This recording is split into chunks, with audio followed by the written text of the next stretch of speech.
सभी बड़े श्रमिक संगठन जिनकी संख्या 13 और जितने एम्प्लॉयर्स हैं और सभी प्रदेश में सारी राज्य सरकारों से पहले चर्चा करनी पड़ती है, उसके बाद ही आम राय के पश्चात ही हम कोई परिवर्तन करना संभव हो पाता है। अध्यक्ष जी, इस कोर्ट को बनाने से पूर्व 10 मार्च 2015 को पहली त्रिपक्षीय वार्ता यानी ट्राइपार्टाइट कंसल्टेशन, जिसमें श्रम संगठन, नियोक्ता और राज्य सरकारें तीनों पक्ष शामिल हुए थे, और दूसरी त्रिपक्षीय वार्ता 13 अप्रैल 2015 को हुई थी। इसके अतिरिक्त अनौपचारिक रूप से भी दिन प्रतिदिन कोई न कोई शिष्टमंडल इस संदर्भ में मेरे पास आता रहा और हम उनसे मिलकर बात भी करते रहे, और लोगों ने जो सुझाव दिए सरकार ने उन पर विचार किया। महोदय, मैं ये भी बताना चाहूंगा कि सर्वप्रथम इस वेज कोड को का एक ड्राफ्ट हमने 21 मार्च 2015 से 20 अप्रैल 2015 तक मंत्रालय की वेबसाइट पर पब्लिक डोमेन में भी डाला था, और उसमें आम जनता ने बढ़ चढ़कर अपने सुझाव भी दिए थे, और इन सुझावों का इस कोर्ट में हम लोगों ने कंसिडर किया है। अध्यक्ष जी, कोड ऑन वेजेस 16वीं लोकसभा में 10 अगस्त 2017 को इन सब चर्चाओं के बाद तत्कालीन श्रम मंत्री श्री बंडारू दत्तात्रेय जी ने सदन में पेश किया था। तत्पश्चात श्री किरीट सोमैया जी की अध्यक्षता वाली स्टैंडिंग कमेटी ने अपनी एक विस्तृत रिपोर्ट 18 दिसंबर 2018 को दी थी। अब ये बिल इसीलिए 17वीं लोकसभा में पेश किया जा रहा है। अध्यक्ष महोदय, वेज कोड पर स्टैंडिंग कमेटी ने 24 अनुशंसाएं की थी, और उनमें 17 अनुशंसाओं को सरकार ने मान लिया। मैं आपके माध्यम से स्टैंडिंग कमेटी के सभी माननीय सदस्यों को धन्यवाद देना चाहूंगा, जिन्होंने इस कोर्ट में महत्वपूर्ण सुझाव दिए। और हम सभी जानते हैं कि श्रम मंत्रालय 32 केंद्रीय श्रम कानूनों को 4 कोर्ट्स में समाहित कर रहा है। इसी दिशा में कोड ऑन वेजेस, जिसके अंतर्गत वेजेस से संबंधित चारों एक्ट समाहित हो रहे हैं। पहला पेमेंट ऑफ वेजेस एक्ट, जो 1936 का है, आजादी से भी 11 साल पहले का। दूसरा मिनिमम वेजेस एक्ट, जो लगभग 71 वर्ष पुराना है, 1948 का।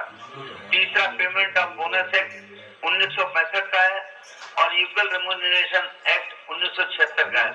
मैं इस संदर्भ में आपको बताना चाहूंगा कि वास्तव में कोड ऑन वेजेस के द्वारा हमारे देश में संगठित और असंगठित क्षेत्र के मजदूरों के लिए बहुत बड़ा काम हम लोग करने जा रहे हैं। इनकी संख्या करीब 50 करोड़ मजदूर भाई बहन है।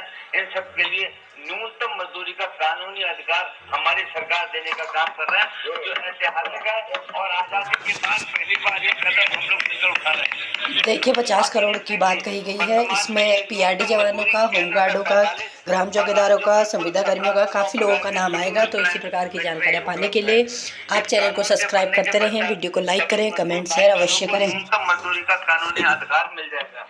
अध्यक्ष जी, समाज के सभी वर्गों को जब तक न्यूनतम मजदूरी की परिधि से बाहर दे, विशेषकर असंगठित क्षेत्र के, चाहे वो एग्रीकल्चर वर्कर हो, चाहे वो ठेला चलाने वाले हो, सिर पर बोझा ढोने वाले हो, घरों पर सफाई और पुताई का काम करने वाले हो, ढाबों में काम करने वाले हो, घरों में काम करने वाली माताएं बहनें हो, या फिर गली मोहल्लों व विभिन्न प्रतिष्ठानों की रखवाली करने वाले चौकीदार हो, समस्त कार्य बल को इस कानून बनने के बाद न्यूनतम मजदूरी का अधिकार मिल जाएगा। मैं 5 मिनट लूंगा सर, नहीं बोलने दीजिए। आप इसके बाद आपकी बात सुनेंगे। आपकी बात बिल्कुल सही है। अध्यक्ष जी, मैं आपको बताना चाहूंगा कि ILO ने वर्ष 5 मिनट लूंगा केवल। ILO ने वर्ष 2011 और 12 में एक स्टडी की थी। इसके अनुसार भारत में 32% श्रमिक न्यूनतम मजदूरी के दायरे में आते थे। अगर हम 7-8 साल में ये भी मान लें कि इसमें और अतिरिक्त श्रमिक आगे बढ़ गए हैं, तो ये संख्या 40% हो रही है। और मैं इतना कह सकता हूँ कि आज लगभग 40% श्रमिक अगर न्यूनतम मजदूरी का लाभ ले रहे हैं, तो इस कोड को कानूनी मान्यता मिलने के बाद बचे हुए 7%, जिनकी संख्या कम से कम 30 करोड़ है, श्रमिकों को न्यूनतम मजदूरी का कानूनी अधिकार प्राप्त हो जाएगा। इसी कारण ये एक ऐतिहासिक निर्णय हमारी सरकार ले रही है। दूसरी मुख्य बात जो इस कोड में हम लेकर आ रहे हैं कि अक्सर देखा गया है कई मामलों में लोगों को उनका वेतन या मेहनताना महीने के अंत में नहीं मिलता है, और कभी कभी तो 2-2, 3-3 महीने लग जाते हैं कि उस श्रमिक मजदूर को अपना मेहनताना नहीं मिलता है। अब उसके परिवार के सामने कितनी समस्या होगी, हम इसका अंदाजा लगा सकते हैं। अध्यक्ष जी, सभी को न्यूनतम मजदूरी मिले, और न्यूनतम मजदूरी समय पर मिले।